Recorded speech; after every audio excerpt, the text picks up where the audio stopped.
Good afternoon, everyone.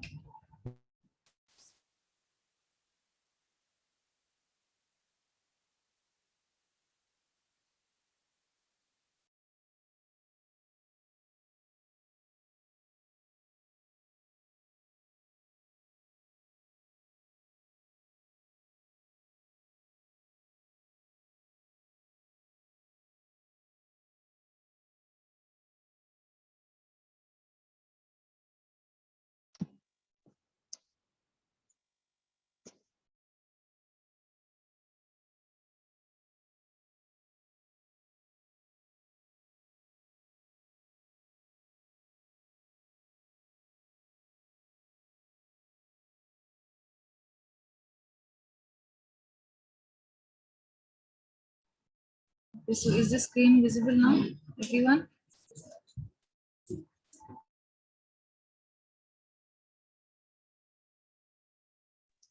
Good afternoon, ma'am. Yes, ma'am.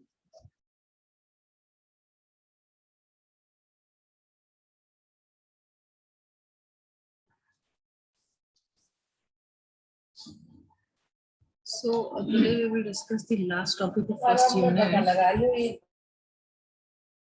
which is basics of project presentation. So हमने project के बारे में पढ़ लिया था कि प्रोजेक्ट प्लानिंग कैसे करनी है,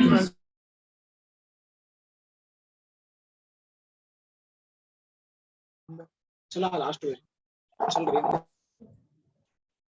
हाँ जी जितेंद्र, आप कुछ कह रहे हैं?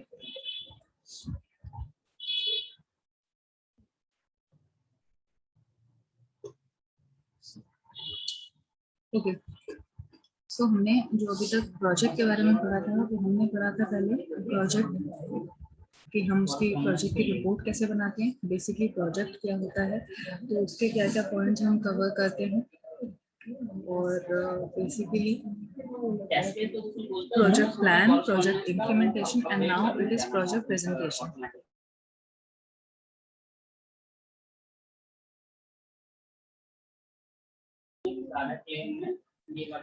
So now basics of project presentation. जैसे हम देखते हैं प्रेजेंटेशन, एक छोटा सा प्रेजेंटेशन भी अगर हम करते हैं क्लास में, जैसे सपोज कोई टॉपिक आपको दिया गया, उस पर बोला every student has to prepare some presentation.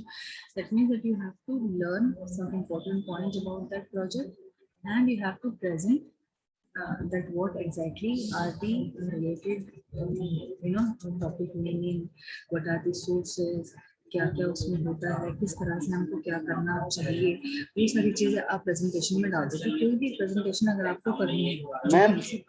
हाँ जी मैम, पीछे से मैम आवाज आ रही है मैम, पता नहीं किस चीज की मैम, उसमें मैम आपकी आवाज मिक्स हो रही है.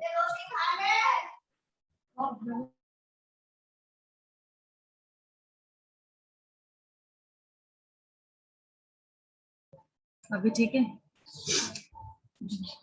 सो दी बेसिकली अगर आपको प्रेजेंटेशन देने बोला जाए किसी प्रोजेक्ट से रिलेटेड, तो आपको क्या क्या पॉइंट्स ध्यान में रखने हैं, हम ये इसमें कवर करेंगे इस टॉपिक में. बेसिकली प्रोजेक्ट प्रेजेंटेशन के जो बेसिक्स हैं या बेसिक पॉइंट्स हैं या जो इम्पोर्टेंट पॉइंट्स हैं जो कि हमें ध्यान रखने होंगे वाइल मेकिंग एनी प्रेजेंटेशन और while presenting any presentation. Presentation हम रेडी कर रहे हैं, कंटेंट रेडी कर रहे हैं, या उस टॉपिक को प्रॉपर प्रेजेंट कर रहे हैं, तो हमारे पास क्या क्या पॉइंट होंगे, हम वो सारी चीजें इसमें डिस्कस करने वाले हैं. क्लियर है? उसमें पहला पॉइंट है प्रैक्टिस करना. आपने कोई भी चीज, project presentations are usually short. Basically जो प्रेजेंटेशंस हैं, हर किसी के पास आपको सुनने का पूरा दिन नहीं है, या आप बार बार एक चीज को प्रेजेंट नहीं कर सकते. आपके पास बहुत थोड़ा टाइम होता है, बहुत शॉर्ट टाइम है. बहुत सारे लोग अपना बिजी स्केड्यूल से टाइम निकाल के आपके लिए आएंगे और आपको आपके प्रोजेक्ट को, आपके प्रेजेंटेशन को सुनेंगे. तो आपके पास उस छोटे से टाइम में, जो छोटा टाइम आपको मिला जिसमें कि सारे लोग आपके पास आए हैं या आपको अपना टाइम दे रहे हैं टू लिसन टू यू, आपको उस शॉर्ट टाइम में ही अपना जो भी प्रोजेक्ट से रिलेटेड सारा कंटेंट है, इम्पोर्टेंट कंटेंट, वो पॉइंट वाइज आपको एक प्रेजेंटेशन या तो पीपीटी में बनाएंगे आप, पावर पॉइंट जैसे बोलते हैं हम, माइक्रोसॉफ्ट पावर पॉइंट, उसमें आप प्रेजेंटेशन बनाएंगे और कोशिश करेंगे जो भी सारे इंपॉर्टेंट पॉइंट्स हैं वो सारे उस प्रेजेंटेशन में कवर हों. जैसे कि ऐसा होता ही है बहुत बार कि अगर कोई भी प्रेजेंटेशन आपको देता है जनरली, तो सबसे पहले हम जो हमारा प्रेफरेंस रहता है प्रेजेंटेशन को बनाने का वो पावर पॉइंट ही होता है। पावर पॉइंट में स्लाइड्स अलग अलग बन जाती हैं, स्लाइड्स को फिर स्लाइड शो के फॉर्म में भी हम आगे दिखा सकते हैं, या ठीक है, तो आप उसको अपने हिसाब से डिजाइन भी कर सकते हैं। उसमें कलर्स अगर आपको कुछ चूज करने हैं अट्रैक्टिव बनाने के लिए तो वो भी ऑप्शंस हैं उसमें। अदरवाइज आप क्या क्या कंटेंट खुद उसमें डालना चाहते हैं वो सारा कुछ ऑप्शन आपके पास होता है। तो PowerPoint becomes the most important tool where in we would want to present any presentation, चाहे वो किसी प्रोजेक्ट की प्रेजेंटेशन हो, किसी टॉपिक की प्रेजेंटेशन हो, कुछ भी हो। जब आप वो प्रेजेंटेशन तैयार कर रहे हैं तो आपको ये प्रैक्टिस करनी है कि आप शॉर्टर से शॉर्टर पीरियड में ज्यादा से ज्यादा कंटेंट को एक्सप्लेन कर पाएं। The shorter the presentation, the more amount of practice you need because this is less time for error. गलती करने का तो टाइम ही नहीं है आपके पास कि थोड़ा सा टाइम, शॉर्ट टाइम है, उसमें आपको जो भी आपके इम्पोर्टेंट कंटेंट है वो कवर करना है। जो इम्पोर्टेंट पॉइंट्स आप चाहते हैं कि बिल्कुल भी मिस ना हो जाए, सामने वाले पर्सन को आपको बताने ही है। और आपके जो उसमें पॉजिटिव पॉइंट्स हैं, मे बी ये पॉजिटिव पॉइंट्स हैं, हम इसको इस तरह से करेंगे।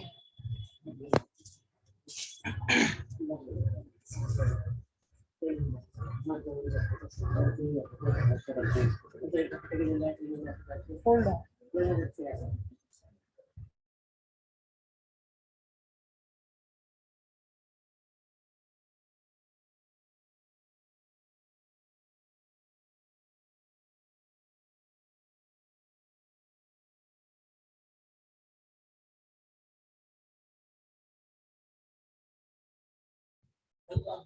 So basically पहला पॉइंट हमें ये बता रहा है कि हमें प्रैक्टिस करनी है। प्रैक्टिस से हम एरर्स कम कर पाएंगे। एरर्स बिल्कुल क्योंकि अगर आप प्रैक्टिस करेंगे तो प्रैक्टिस करने में जो एरर्स होंगे वो हो जाएंगे, लेकिन जब फाइनल प्रेजेंटेशन होगी तो एटलीस्ट आप उसमें एरर्स नहीं करेंगे। उसमें आपके एरर्स जो हैं वो रिड्यूस होंगे, या चांसेस हैं कि आप बिल्कुल भी एरर ना करें अगर आप बहुत अच्छे से प्रैक्टिस अपनी प्रेजेंटेशन को प्रेजेंट करने की कर रहे हैं तो।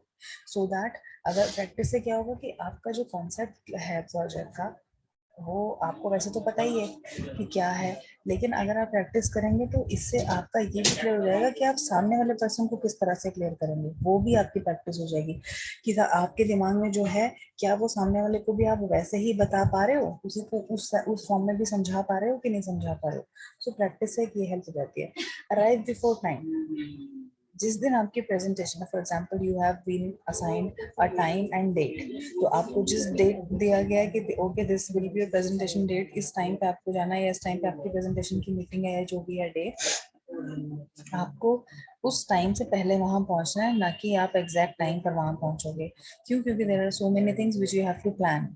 प्रेजेंटेशन के टाइम पे आपको भी देखना है, प्रेजेंट करने के लिए आपके पास you should always be feeling refreshed also before presenting anything. अगर आप बहुत भाग दौड़ करके आ रहे हो, बहुत ट्रैवल करके आ रहे हो, बहुत हेक्टिक आप का था, या आप जाम में कहीं फंस के आ रहे हो ट्रैफिक से या कुछ ऐसा है, तो आप ऑलरेडी एग्जॉस्ट हो चुके हो। आप उस तरह से अपने फ्रेश माइंड से नहीं प्रेजेंटेशन दे पाओगे जिस तरह से कि सपोज करिए आप सुबह मॉर्निंग में टाइम पर ऑफिस पहुंचे और आपने अपनी प्रेजेंटेशन के लिए पूरा टाइम निकाला, आप सेटल डाउन भी हो गए ऑफिस में आराम से, और फिर आप अपने टाइम के आसपास जाके आपने सब अरेंजमेंट्स भी चेक कर लिया, सब कुछ ठीक है कि नहीं, स्पीकर चल रहा है कि नहीं, whether you are audible, whether proper video visual is there, projector is running, although ये आपका शायद काम ना हो, IT person would be doing it या other people who have been assigned this work will be doing it, but at least आप लोग check तो कर पाओगे।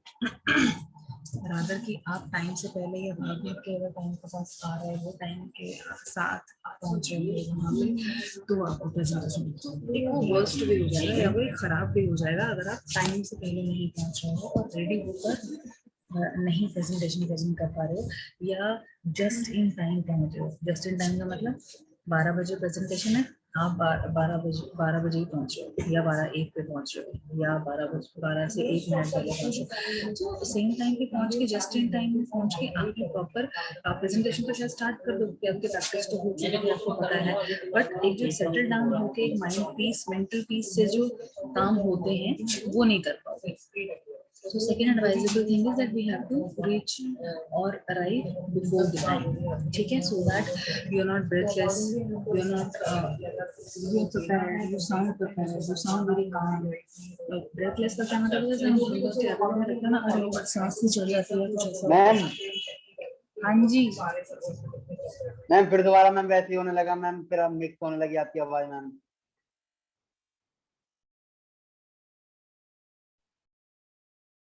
ये आप ही को अनुपम क्यों प्रॉब्लम आता है बेटा? अभी क्लियर आ रही है? मेरी आवाज पता नहीं साउंड, मैम। मेरी साउंड क्लियर आनी चाहिए ना आपको, तो मेरा साउंड तो क्लियर आ ही रहा है। अब आ रही है Next मैम is- आपकी एक साउंड क्लियर मैम। नेक्स्ट, चलो ठीक है, next is end of time. Now next point is and on time. And on time का मतलब है, सपोज करिए कि आपकी प्रेजेंटेशन का ड्यूरेशन, आपने सबको बताया था कि मैं 30 मिनट्स का प्रेजेंटेशन दूंगा, आपने बताया कि मैं 1 घंटे का प्रेजेंटेशन दूंगा, या आपको सपोज कोई पहले से बताया गया कि आपकी 1 घंटे की क्लास होगी, so you would not want कि 1 घंटे को हम 2 घंटे का बना दें, 1.5 घंटे का बना दें और एक्सटेंड कर दें, है ना? तो जो लिसनर्स हैं उनका टाइम बहुत इंपॉर्टेंट है, हमें ये समझना चाहिए as the presenter. So whatever time we have assigned या हमें असाइन हुआ है प्रेजेंटेशन का ड्यूरेशन, हम उस पर स्टिक करें। स्टिक करें का मतलब है उसको उस उतने टाइम में ही कवर करने की कोशिश करें, इनफैक्ट उससे और 5-7 मिनट या 2-4 मिनट पहले ही कंप्लीट करने की कोशिश करें अपनी प्रेजेंटेशन को। क्यों? क्योंकि लास्ट में हमें 2-4 मिनट, 5 मिनट, 10 मिनट का टाइम थोड़ा बहुत Q&A के लिए रखना चाहिए, क्वेश्चंस एंड आंसर्स के लिए या डिस्कशन के लिए। ठीक है, डिस्कशन का मतलब हो गया कि उससे रिलेटेड अगर किसी को, जो लिसनर्स हैं, उन्हें कोई पॉइंट आपका समझ नहीं आया, आपने सब कुछ अपने हिसाब से तो बेस्ट समझा दिया, लेकिन फिर भी किसी को नहीं समझ आया, या उससे रिलेटेड कुछ और किसी और के दिमाग में क्वेश्चन है जो वो पूछना चाहते हैं, कोई डाउट है, तो उन सब चीजों के लिए भी टाइम होना चाहिए। सो जनरली प्रेजेंटेशन जो है वो जो टाइम आपने दिया उससे एटलीस्ट 5 मिनट्स पहले अगर हम कंप्लीट करेंगे so that will be great. And on time, इसको बोलते हैं एंड ऑन टाइम, कि जो हमने प्रेजेंटेशन का ड्यूरेशन रखा था उसको हम प्रोजेक्ट प्रेजेंटेशन को खत्म उससे उस टाइम पर ही कर रहे हैं, विद इन दैट टाइम कर रहे हैं, या उससे और थोड़ा टाइम कम में ही खत्म कर रहे हैं। टारगेट अगर हम करेंगे कि हम 25 मिनट, अगर 30 मिनट का टाइम है और आप टारगेट करेंगे कि 25 मिनट में खत्म कर दें, तो ही 30 मिनट में खत्म होंगी, क्योंकि बीच में कुछ डिस्टर्बेंसेस रहती हैं, कुछ लोग बोलेंगे जैसे अभी हमारा हो रहा है कि नहीं आवाज नहीं आ रही क्लियर है, फिर हम सेट करेंगे, टेक्निकल इश्यूज आएंगे, कुछ ऐसा होगा, तो 2-4-5-10 मिनट ऐसे ऊपर नीचे हो ही जाते हैं, जो कि आपको प्रैक्टिस के टाइम पर नहीं समझ में आएगा, बट जब आप एक्चुअली देंगे तब ये प्रॉब्लम्स आएंगी। प्रैक्टिस के टाइम पे आपने प्रैक्टिस किया, मैं एग्जैक्ट 30 मिनट्स में कंप्लीट कर रहा हूँ, ठीक है, मगर अगर वो चीज रियल टाइम में आप करोगे जब, तो वो फिर आप 30 मिनट्स में नहीं कर पाओगे, क्योंकि सेटल डाउन होने में लोगों को टाइम लगता है। उनको पूछोगे आप ऑडिबल हो नहीं हो, आपको सबसे सब कुछ ठीक से दिख रहा है नहीं दिख रहा है, स्क्रीन ठीक से दिख रही है नहीं दिख रही है, मेरी आवाज आ रही है कि नहीं आ रही है, all those things will take some time.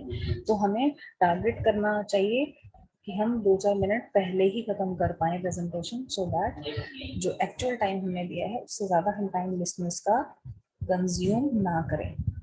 ठीक है, अगर हमारा प्रेजेंटेशन जो हमने टाइम दिया है, ड्यूरेशन हमें मिला है या हमने लोगों को दिया है कि ठीक है 30 मिनट्स की मीटिंग के लिए मैं आपको बुला रहा हूँ प्रेजेंटेशन के लिए वटेवर, और हम उनको उससे ज़्यादा टाइम रोक रहे हैं, तो एक तो ये हमारा अनप्रोफेशनलिज्म दिखाता है, नेग्लिजेंस दिखाता है कि हमें खुद ही नहीं पता कि हमने कितना टाइम चाहिए था और हम ज़्यादा टाइम चाहिए था और हमने कम टाइम के लिए लोगों को बुला लिया।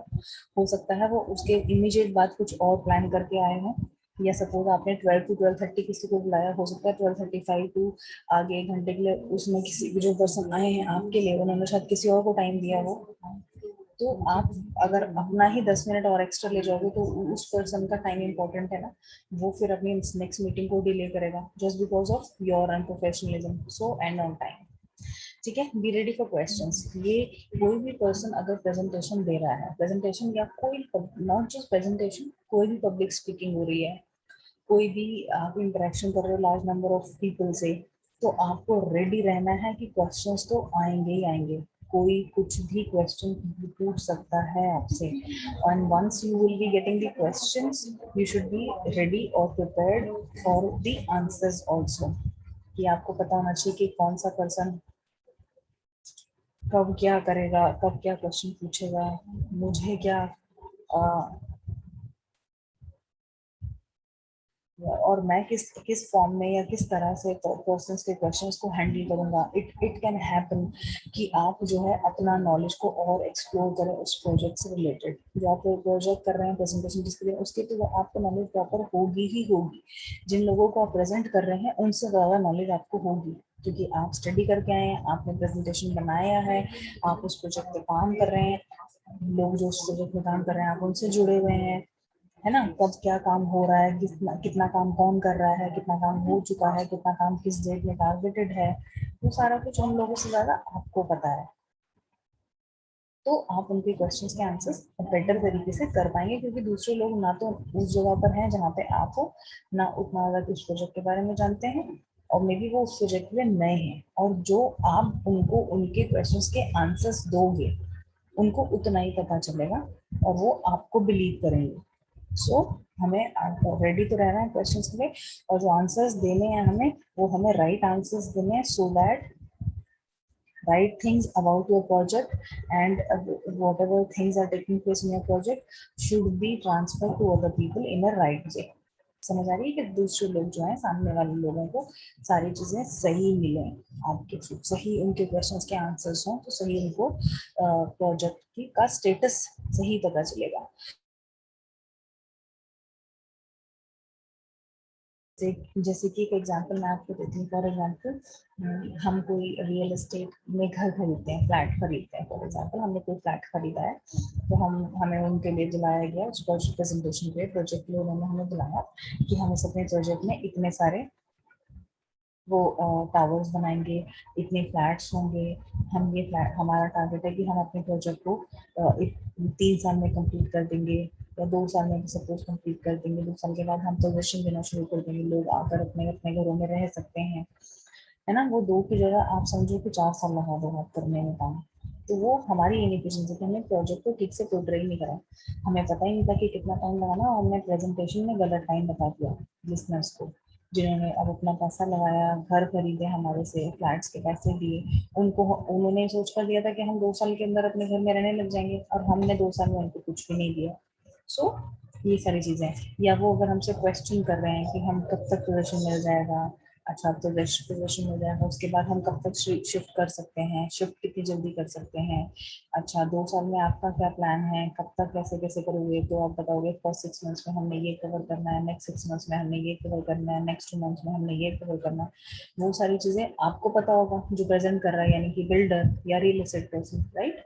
तो उसको सारा कुछ पता है इस प्रोजेक्ट के बारे में, और जो क्वेश्चंस पूछे जाएंगे, जैसे कि जो बायर है वो पूछेंगे, क्लाइंट या कस्टमर्स, उनको तो कुछ पता ही नहीं उसके बारे में। वो तो जो प्रोजेक्ट सामने वाला पोर्ट्रे कर रहा है वो उसको बिलीव करेंगे। अच्छा आपने बोला कि 2 साल में आप दे दोगे, ठीक है, 2 साल तो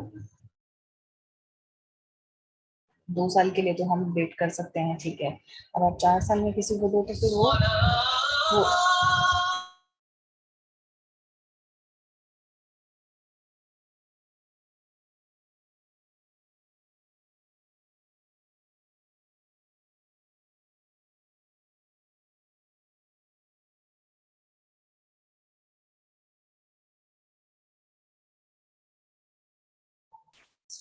सॉरी फॉर द इनकन्वीनियंस, ठीक है। सो बेसिकली जो प्रेजेंटर है उसको अपने प्रोजेक्ट के बारे में सारा कुछ पता है, तो वो करेक्ट आंसर्स क्वेश्चंस के देता है लिसनर्स को। Focus on the important stuff, जो इम्पोर्टेंट स्टफ है हमें उस पर फोकस करना चाहिए। जैसे मैंने आपको एक एग्जांपल बताया है बिल्डर का, जो कि फ्लैट्स का कंस्ट्रक्शन करने वाला है, और वो अपनी प्रेजेंटेशन कस्टमर्स को दे रहा है ना। तो अगर वो इम्पोर्टेंट जो काम है, जो इम्पोर्टेंट पॉइंट उसको कवर करने चाहिए, वो उसमें नहीं बता रहा, और आलतू फालतू की बातें कर रहा है, इधर उधर की बातें कर रहा है, जिससे कि शायद कस्टमर को कोई इंटरेस्ट भी नहीं देता उसमें, ये जिससे उसको कोई लेना देना नहीं है कि हम कौन सी, सपोज वो बहुत ज़्यादा टेक्निकल चीज़ों में चला गया कि हम कौन कौन सी टेक्नोलॉजी के साथ बिल्डिंग बनाएंगे, हम इतने वर्कर्स यूज करेंगे, है ना, हम इतना, ये सारी बातें सपोज भी बताने लगे, तो कस्टमर को क्या लेना देना आप कितने वर्कर्स यूज करेंगे। आप दिन में 7 दिन, आप हफ्ते में 7 दिन काम करवाएंगे, या आप हफ्ते में 5 दिन काम करवाएंगे, आप सुबह काम करवाएंगे, रात को काम करवाएंगे, उससे उससे क्या लेना देना, उसको अपने पॉइंट से लेना देना है कि हमें कब पोजीशन मिल जाएगा, कितना BHK है, 2 कमरों का घर होगा, 3 रूम्स का होगा, 4 रूम्स का होगा, ठीक है, किस तरह का उसका यूनिट का आउटले होगा, पार्क होगा कि नहीं होगा, बाहर और क्या फैसिलिटी होंगी, ये सारी चीजें इंपॉर्टेंट स्टफ हुआ, रादर देन कि कितने हम लोग वर्कर्स लगाने वाले हैं, कितने घंटे हम लोग काम करने वाले हैं, ये सारी चीजें इररिलेवेंट है। So focus on the important stuff. Important stuff का मतलब होगा जो इम्पोर्टेंट और रिलेवेंट पॉइंट है लिसनर्स के लिए, जो आपके टारगेट कंज्यूमर है, जिनके लिए आपने प्रेजेंटेशन बनाया है, उनके लिए क्या हेल्पफुल पॉइंट है, हमें उन पे फोकस करना है और अपने प्रेजेंटेशन में वही पॉइंट्स डालने हैं। So do not waste the time on what is obvious. कुछ चीजें ऐसी हैं जो अंडरस्टूड है, बहुत सारी चीजें अंडरस्टूड है, आप वही पॉइंट बार बार बोले जा रहे हो तो टाइम वेस्ट हो रहा है उनका। For example, do not waste a slide to explain what is unit testing. Unit testing क्या है, वैल्यू टेस्ट क्या है, वो डिपेंड करेगा कि आप किस किस टॉपिक के प्रेजेंटेशन उठा रहे हैं। जैसे मैंने आपको भी प्रेजेंटेशन रियल एस्टेट का दिया कि आप अगर उसका प्रेजेंटेशन उठा रहे हैं तो बहुत सारी ऐसी चीजें हैं जो कि it is a waste for the listener, और उनको बिल्कुल इंटरेस्ट भी नहीं होगा, या अगर इंटरेस्ट किसी को एक आध को है भी, उसे बहुत ज्यादा इम्पैक्ट नहीं पड़ रहा, नहीं भी बताओगे तो उससे, तो हमें वो वेस्टफुल स्टफ को इग्नोर करके इम्पोर्टेंट स्टफ को अपने प्रेजेंटेशन में डालना है, प्रोजेक्ट के प्रेजेंटेशन में उस पर फोकस करना है।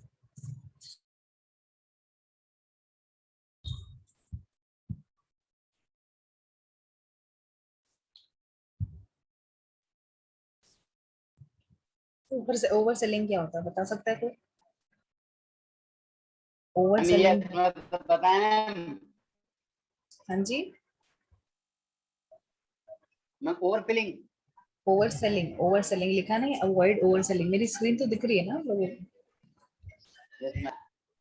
ओवर सेलिंग का क्या मतलब होता है? जो देखिए, हम देखिए किसी भी चीज के बारे में बहुत ज्यादा आप, ठीक है, अगर कोई एक कस्टमर को आप कुछ बता रहे हैं तो आप उस प्रोडक्ट के बारे में जो उसको आप सेल करने वाले हैं, बेचने वाले हैं, उसके बारे में अच्छे पॉइंट्स बताएंगे ही बताएंगे, वो तो है। हम कहीं पर भी किसी मॉल में जाते हैं या कहीं पर शॉपिंग पे किसी शॉप पे जाते हैं, कुछ भी शॉपिंग करने जाते हैं, तो हमें जो सेल्समैन है जो वहाँ हमें देखने के लिए, कस्टमर्स को देखने के लिए या हैंडल करने के लिए खड़ा रहता है या अवेलेबल रहता है, वो हमें अपने प्रोडक्ट्स के फायदे तो बताता ही है। वो कहता है हाँ मैम ये बहुत बढ़िया है, सर ये बहुत बढ़िया प्रोडक्ट है हमारा, ये नया बिल्कुल लेटेस्ट डिजाइन आया है, नया बिल्कुल लेटेस्ट टेक्नोलॉजी के साथ आया है, इसमें ये है, इसमें वो सारे उसके बेनिफिट्स तो गिनाता ही, उसका काम है। उसको सुन के ही शायद कस्टमर लेने की कोशिश करेगा, या कस्टमर की अपनी और कोई क्वेरीज होंगी कि इसमें ये है कि नहीं है, ये पॉइंट है कि नहीं है, इसमें ये बेनिफिट है कि नहीं है, मैं ऐसा कुछ देख रहा हूँ या ऐसा कुछ देख रही हूँ, तो वो चीज भी वो बताएगा। But avoid over selling. Over selling का मतलब है कि जो चीजें रिलेटेड नहीं है, या आप हर चीज के बारे में एग्जैजरेट, समझ में आता है किसी लोगों को एग्जैजरेट क्या होता है, कि एक चीज के बारे में बहुत ज्यादा बढ़ा चढ़ा के जब हम बोलते हैं ना, बढ़ा चढ़ा के बोलना is exaggeration. So this is what it is. क्या ओवर सेलिंग, ठीक है आप सेल करो, आप प्रेजेंटेशन में अच्छी बातें बताओ अपने बारे में, अपने प्रोडक्ट के बारे में, जो भी कुछ आप सेल कर रहे हो, अपने प्रोजेक्ट के बारे में, बट आप उसको एग्जैजरेट ऐसा नहीं करना कि मतलब हम वो पॉइंट्स पे बोल दें जो कि रियलिस्टिक ही नहीं है, या जो आपके प्रोजेक्ट से रिलेटेड नहीं है। इसका मतलब होता है कि अवॉइड करना है हमको, यानी कि नहीं करना है हमको ओवर सेलिंग। वो चीजें जो हम नहीं दे सकते, या वो चीजें जो हमारे प्रोजेक्ट में नहीं है, हम वो कमिट नहीं करेंगे। प्रेजेंटर, एज अ प्रेजेंटर अपने लिसनर्स को नहीं बताएंगे, या अपने कस्टमर्स को, अपने क्लाइंट्स को, जिसके लिए हमने प्रेजेंटेशन बनाया है। अगर हम कॉर्पोरेट वर्ल्ड की बात करें कि हम ऑफिस में अगर कोई प्रेजेंटेशन बना रहे हैं क्लाइंट के लिए, तो हम क्लाइंट को अपनी प्रेजेंटेशन में ऐसा कुछ भी पॉइंट नहीं ओवरसेल करेंगे जो हम बाद में उसको देने नहीं वाले हैं। वो प्रॉब्लम क्रिएट करेगा, आपको पैसा ही नहीं देगा। बोलेगा तुमने तो कहा था ये भी दोगे, अब तो तुम दे ही नहीं रहे, आप मना भी नहीं कर पाओगे। क्यों? क्योंकि आप प्रेजेंटेशन में उसको वो चीज़ दे चुके हो। क्लाइंट आपसे बोलेगा ठीक है, जो प्रेजेंटेशन में हमें पॉइंट डिस्कस करेंगे, प्रेजेंटेशन में मुझे मेल भी कर देना। आपने वो चीज़ मेल भी कर दिया, अब तो रिकॉर्ड हो गया उसके पास, आपने कहा था आप दोगे, बाद में नहीं दिया तो पैसा रोक लेगा आपका। It is one and the same thing. So avoid over selling. जितना हमें देना है, जितना हम दे सकते हैं, बेच सकते हैं, जो हमारे प्रोजेक्ट का, प्रोडक्ट का बेनिफिट है, हम वही बताएं। फालतू ओवर एग्जैजरेट करके कोई चीजों को नहीं बताएं, या वो चीजें जो हो ही नहीं सकती उनको बिल्कुल नहीं बताएं। ठीक है। Content before slides. नाउ हम पावर पॉइंट, जैसे मैंने आपको बोला पावर पॉइंट, पीपीटी बोलते हैं इसको, पावर पॉइंट को PPT. PP is for power point, T जो हो गया पॉइंट का टी आ गया, तो पीपीटी प्रेजेंटेशन बोलते हैं हम। पीपीटी यानी कि पावर पॉइंट में स्लाइड्स होती हैं, डिफरेंट डिफरेंट स्लाइड्स, जिसकी वजह से हम अपनी एक स्लाइड से कंटेंट को दिखा सकते हैं और स्लाइड को आगे आगे मूव कर सकते हैं, प्रेजेंटेशन को प्रेजेंट करते हैं। तो हम स्लाइड्स में क्या कंटेंट डालेंगे? क्या हम पूरा ऐसे कैसे चिपका देंगे? क्या हम पूरा बहुत बहुत ज्यादा कुछ ओवर कंटेंट कर देंगे स्लाइड्स के अंदर? क्या करना, कैसे करेंगे प्रेजेंटेशन? प्रेजेंटेशन में जनरली क्या होता है कि जो मेन पॉइंट्स होते हैं ना, जैसे सपोज ये जो मैं आपको पॉइंट्स दिखा रही हूँ, avoid over selling, content before, जो पॉइंट्स की हेडिंग्स हैं, जनरली हम पावर पॉइंट स्लाइड्स में हेडिंग्स को डालते हैं, बहुत ज्यादा डिटेल में सब कुछ नहीं डालते, क्योंकि जब हम प्रेजेंट करेंगे तो हम खुद बोलेंगे उसके बारे में। जैसे आपने देखा होगा, जैसे मैं पॉइंट आपको एक्सप्लेन कर रही हूँ, मैं कभी भी इन पॉइंट्स की एक्सप्लेनेशन को नहीं पढ़ती आपके सामने, या बहुत कम पढ़ती है, लाइन कभी पढ़ती। मैंने सिर्फ आपको अवॉइड ओवर सेलिंग किया, पढ़ा, और उसके बाद सारा कुछ आपको खुद ही एक्सप्लेन किया, राइट? तो प्रेजेंटेशन में generally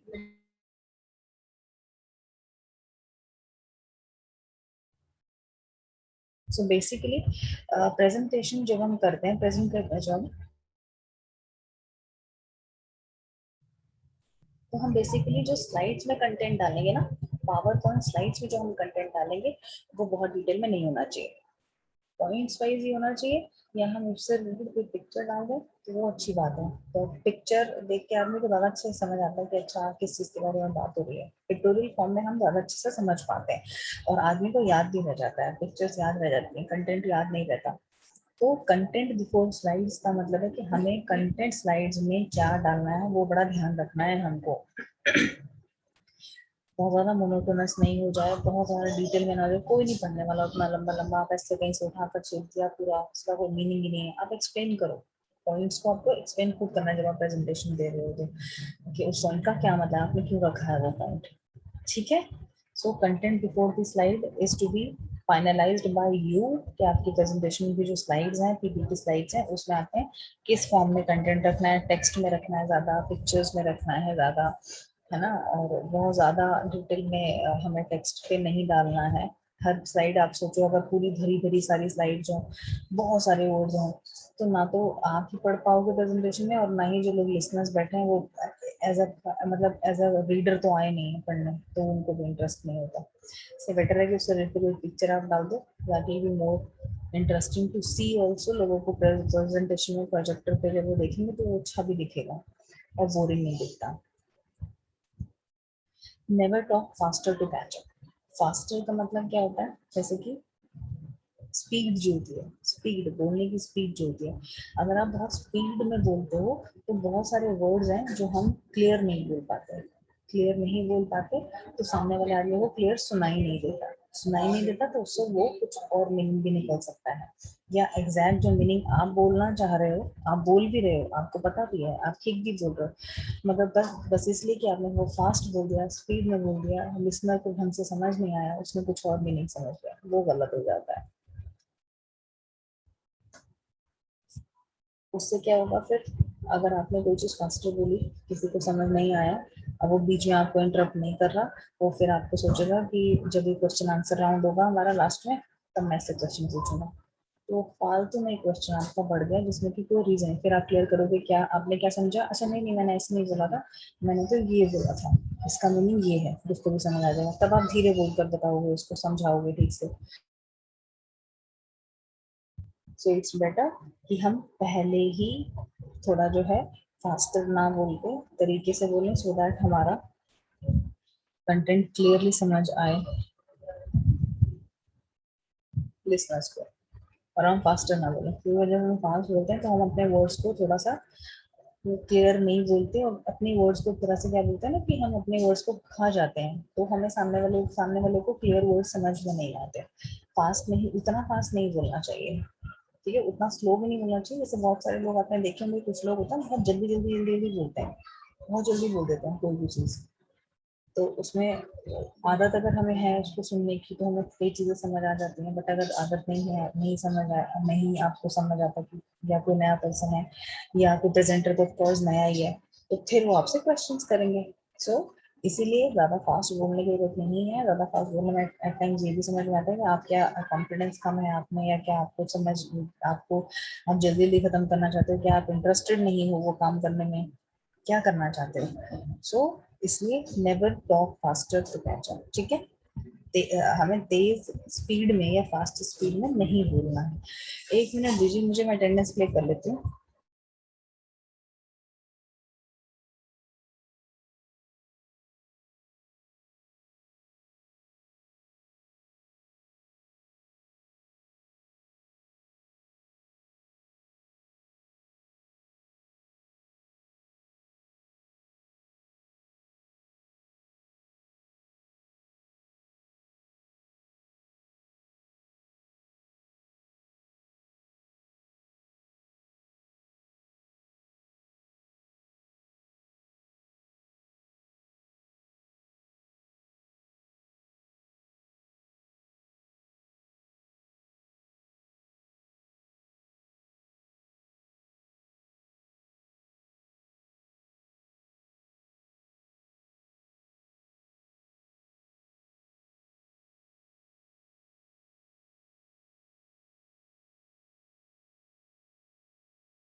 okay, next point is be refreshingly different. Meaning समझिए, बी रिफ्रेशिंगली डिफरेंट। डिफरेंट का मतलब है कि आप और लोगों से अपनी प्रेजेंटेशन को अलग अलग तरीके से कैसे प्रेजेंट कर रहे हैं। ऑब्वियसली अगर आप किसी प्रोजेक्ट पे काम कर रहे हैं, उस प्रोजेक्ट के बारे में आप ही हैं जो औरों से बेटर तरीके से प्रेजेंट कर सकते हैं, ठीक है। रिफ्रेशिंगली डिफरेंट का मतलब है that you are actually presenting the information or the content you have in a very refreshing and different manner to the to whosoever is the listener. It can be आपका client, it can be आपका customer जो सच में ही खरीदने वाला है, या customer ना भी हो। क्लाइंट कौन होता है? जो भी अभी हो सकता है कस्टमर बने, हो सकता है ना भी बने। अभी आपके प्रेजेंटेशन देख रहा है, उसको लगेगा आप अच्छा सा प्रेजेंट कर पा रहे हो, उसको खरीदने में आपसे या काम करने में आपके साथ कोई फायदा है। इस प्रेजेंटेशन के बाद शायद वो डिसाइड करे आपका क्लाइंट। तो अगर आप प्रेजेंट अच्छे से कर पा रहे हो, रिफ्रेशिंगली प्रेजेंट कर पा रहे हो, उसको लगेगा कि हाँ भाई ये अभी से ही बहुत ज्यादा एक जील के साथ, बहुत ज्यादा एक इंटरेस्ट के साथ हमें प्रेजेंटेशन प्रेजेंट कर रहा है। काम भी आगे शायद इस तरीके से ही करेगा, इतनी ही इंटरेस्ट के साथ करेगा। एक होता है आदमी बहुत ढीला है, उसकी बॉडी लैंग्वेज लगता है बड़ा धीरे काम करेगा, है ना, प्रेजेंटेशन भी वो वैसे ही दे रहा है। दूसरी तरफ एक पर्सन, आपने देखा होगा सेल्स और मार्केटिंग के पर्सन की पर्सनालिटी बहुत बढ़िया होती है। वो लोग बहुत अच्छे से अपने आप को टिप टॉप रखते हैं, बट ड्रेस सेंस बहुत बढ़िया होता है उनका। उनकी उनकी पर्सनालिटी बहुत अच्छी होती है। क्यों? क्योंकि लोगों से उनको मिलना है, और आपकी पर्सनालिटी अगर प्लीजिंग नहीं है तो लोग आपसे बात करना नहीं चाहेंगे। अगर आप खुद कॉन्फिडेंस के साथ कोई बात नहीं बोलते हैं, लोगों को आप में कॉन्फिडेंस नहीं आता है। तो कुछ भी अगर आप प्रेजेंट कर रहे हैं और आप उसको कॉन्फिडेंटली नहीं बोल रहे हैं, तो लोगों को आप में कॉन्फिडेंस नहीं होगा। सपोज मैं आपको मैं आपको ये तो बता नहीं पाऊंगी, ये टॉपिक नहीं बता पाऊंगी, ये चीज नहीं बता पाऊंगी फॉर एग्जाम्पल, तो आपको लगेगा मैम ने तो जो अभी तक बताया वो भी गलत ही होगा शायद। कॉन्फिडेंस नहीं आता आपको। तो जो जो स्पीकर है that has to know everything very clearly, और सामने वाले आदमी को समझाना भी उसको क्लियरली आना चाहिए, तभी सामने वाला। तो आप खुद अगर अपने आप में कॉन्फिडेंस नहीं रखेंगे, remember, you always remember everybody, अगर आपको अपने ऊपर कॉन्फिडेंस नहीं है, दुनिया में दूसरा कोई भी आदमी नहीं है जो आप पर कॉन्फिडेंस रखेगा। बोल रहा है इसको तो खुद ही नहीं पता है क्या कर रहा है, क्या करेगा नहीं करेगा, इसको खुद नहीं आता कुछ, तो कोई और भी आपके ऊपर ट्रस्ट नहीं करेगा। So we as the sales person, we as the marketing person और we as the project presenter, कोई भी है एक ऐसा आप समझ लीजिए कि आप अगर प्रेजेंटर है तो कुछ भी ऐसा बोल रहे हैं तो उसमें कॉन्फिडेंस के साथ आपने बोलना ही है, उसको एक तरीके से ऐसे प्रेजेंट करना है कि सामने वाले पर्सन को आपने फेथ हो जाए कि ये कर देगा हमारा काम, या ये आगे हमारे साथ रहेगा, या ये हमारा आगे भी हमें बेनिफिट देगा। जैसे कि सेल्स पर्सन आपको कुछ बोला ना, कोई प्रॉब्लम होगा मैम, कोई प्रॉब्लम होगा सर, हम यहाँ पर अवेलेबल हैं, ऑल द टाइम अवेलेबल है, हम आपके साथ आगे भी आपको सर्विस देंगे, कुछ प्रॉब्लम आती है आप इस नंबर पर फोन करेगा, हम आपको हेल्प करेंगे। तो आपको भी कॉन्फिडेंस आता है ना, अच्छा हाँ ठीक है, तो ऐसे बोल रहा है तो शायद हेल्प कर देगा, आगे कुछ प्रॉब्लम आएगी तो ये तो है ही है, संभाल लेगा। तो कॉन्फिडेंस आ जाता है हमको, चाहे वो ना रहे हमारे साथ आगे, चाहे हमारे पास सपोज हम कुछ खरीदने जाते हैं, कोई इलेक्ट्रॉनिक आइटम खरीदने जाते हैं, आपको आफ्टर से सर्विस में वो लोग इतना कुछ बोलते हैं, सर 2 साल की वारंटी है, कुछ प्रॉब्लम होगा तो हम आपको फ्री में ठीक करवा के देंगे, हमारा कोई सर्विस चार्ज नहीं लगेगा, हम खुद यहाँ से प्रॉब्लम को भी चेक करवाएंगे। तो आपको कॉन्फिडेंस आता है ना, तो वो क्या है, वो डिफरेंट तरीके से उन्होंने आपको प्रेजेंट की एक चीज, तो आपने ले ली। अगर कोई दूसरा पर्सन वहां पर जाके छोटी दुकान पे आप जाते हो, सपोज आप कोई मॉल में नहीं जाते, वहां पे आपको कोई देख ही नहीं रहा, आपने प्रोडक्ट्स वहाँ पर डिस्प्ले में, आपने वहां से जाकर कुछ फेक खरीद लिया, आप शायद ना भी खरीदो, आपको लगे पता नहीं कैसा प्रोडक्ट है, कोई बता ही नहीं रहा इसके बारे में, क्या क्या फीचर्स हैं नहीं है, ठीक होगा नहीं होगा, आफ्टर सेल सर्विस ठीक होगी कि नहीं होगी, मुझे कुछ समझ नहीं आएगा कैसे चलाना है, इंस्टॉलेशन करा पाएंगे ये नहीं करा पाएंगे, हम कहाँ से कराएंगे, है ना, खराब हो जाएगा तो ठीक करवा पाएंगे नहीं करवा पाएंगे, ये सारी चीजें आदमी को लगता है। दूसरी तरफ अगर यही सब चीजें चाहे कोई ना भी दे बट कोई कॉन्फिडेंटली बोल दे तो बड़ा हमें लगता है कि हम हमारे लिए बहुत फायदे की बात है। ऐसा होता भी है ना, बहुत बार कई बार आपको आपके फ्रेंड्स कंसोल करते हैं, कोई प्रॉब्लम होती है, कुछ होता है, कोई अगर आपको नहीं, कोई आपसे बात नहीं कर रहा, आपको you feel isolated, you feel alone, कि यार पता नहीं मैं अकेले कर पाऊंगा कि नहीं कर पाऊंगा ये चीज। दूसरी तरफ वही आपको कोई फ्रेंड बोलते अरे कोई बात नहीं है, जो भी होगा देख लेंगे, so you feel safe, you feel कि अरे यार ये तो है, कम से कम चाहे आप उसकी हेल्प ना लो फ्यूचर में, बट आपको लगता है कि ये खड़ा तो है मेरे साथ, कोई काम होगा प्रॉब्लम होगी तो मेरे साथ रहेगा, तो मेरे को हेल्प तो करेगा, चाहे आप उसकी हेल्प ना भी लो। तो वो एक प्रेजेंटेशन का एक स्किल है कि अब सामने वाले पर्सन ने इस तरह से आपको कॉन्फिडेंटली बोल दी कोई बात कि आपको बस फेथ हो जाता है उस पर कि हाँ ये मेरी हेल्प कर देगा या इससे मुझे फायदा होगा।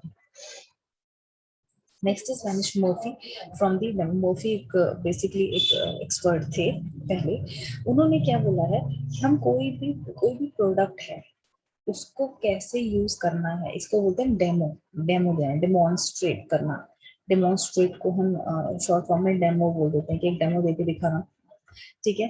तो अगर आप एज अ प्रेजेंटर प्रेजेंट कर रहे हो, आप डेमो प्रेजेंट कर रहे हो किसी प्रोडक्ट का किसी को, तो आपको उसमें खुद एक्सपर्ट होना होगा पहले।